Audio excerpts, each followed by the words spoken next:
Hey there, it's CJ Willie, and I'm back with the second part of my Let's Talk About Baseball series featuring the 1985 Topps Baseball set.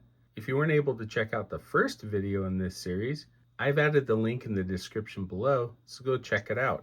Today, I'll be looking at cards numbered 34 through 66. Just like in the first video, on the backside of each card, I'll read the fun little blurb or the baseball trivia question.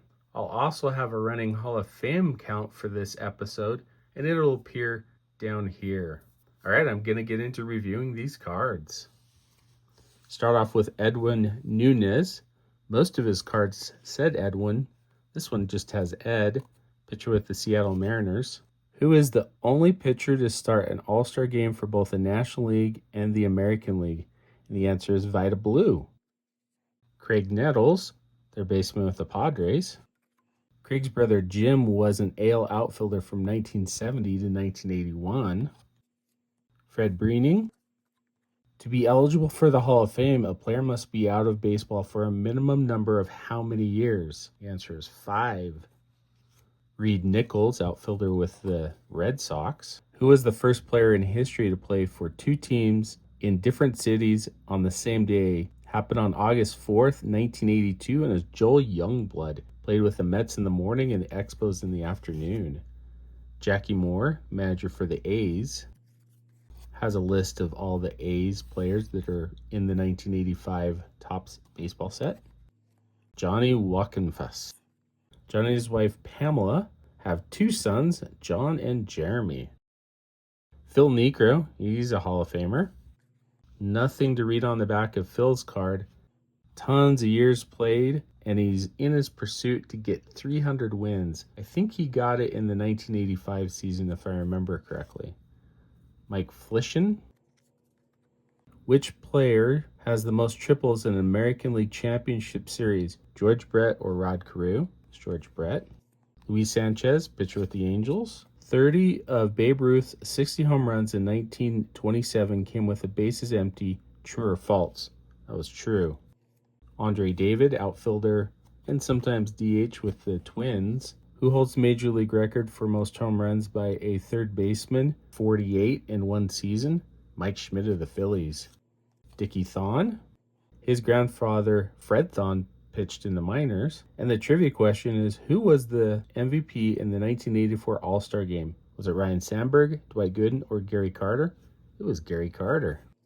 Greg Minton, pitcher with the Giants, pitched a perfect game in his final high school outing. He and his wife Susan have 3 children. Gary Woods, who looks a lot like Ron Cey. Veterans Stadium is the home of what team? The Philadelphia Phillies, but they no longer play in Veterans Stadium.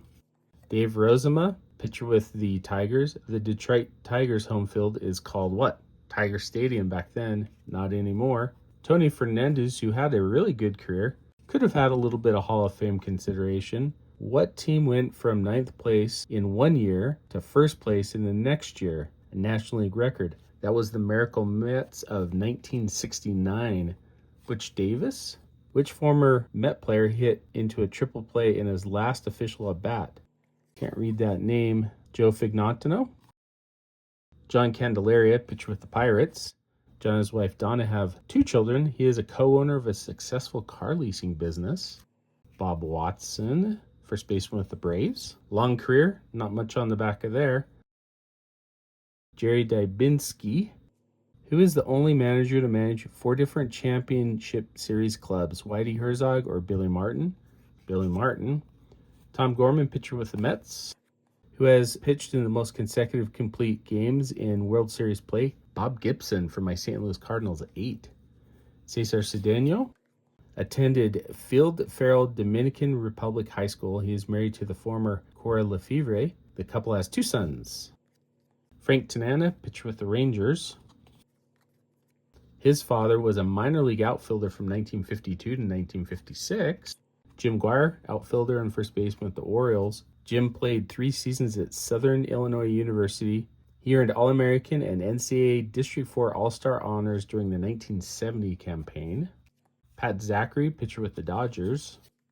Pat pitched 3 no-hitters and was winner of All-Star honors at Richfield High School in Waco, Texas. Orlando Mercado, who won the AL batting crown in 1968 with a .301 average, the lowest ever. That was Carl Yastrzemski. Rick Waits, pitcher with the Brewers. Rick lists writing and singing among his hobbies. George Hendrick from my St. Louis Cardinals. George attended East Los Angeles Junior College. He was signed by the A's in 1988 on the strength of his performance in Sandlot Ball. Member of the 1983 National League All-Star Team. Kirk Kaufman, pitcher with the Angels, who was named MVP of the 1984 World Series. That was Alan Trammell of the Detroit Tigers. Mike Ramsey, utility infielder. He spent some time with my Cardinals. Who was the first player to hit a home run in a night game? That was Floyd Herman on July 10th, 1935. Steve McCatty, pitcher with the A's, who has pitched the most consecutive hitless innings in a championship series. Dave McNally with 11 innings. Mark Bailey. Mark attended Glendale High School in Springfield, Missouri, and Southwest Missouri State College. Who has more career Grand Slam home runs, Yogi Berra, Reggie Jackson, or Willie Mays? It's Yogi Berra. Bill Buckner, first baseman with the Red Sox. Bill is named to Northern California High School Football Hall of Fame as an excellent wide receiver. And the final card in today's episode is manager Dick Williams with the Padres. Gives the checklist of all the players from the San Diego Padres in the 1985 Topps baseball set. Okay, once again, had a lot of fun reviewing these cards from the 1985 Topps set. Hope you enjoyed the video. If you did enjoy it, please like, subscribe, and share. Tell me in the comment section what you think about the players that we reviewed today. Until next time, when I'm back with another Let's Talk About 1985 Topps. Thanks for watching.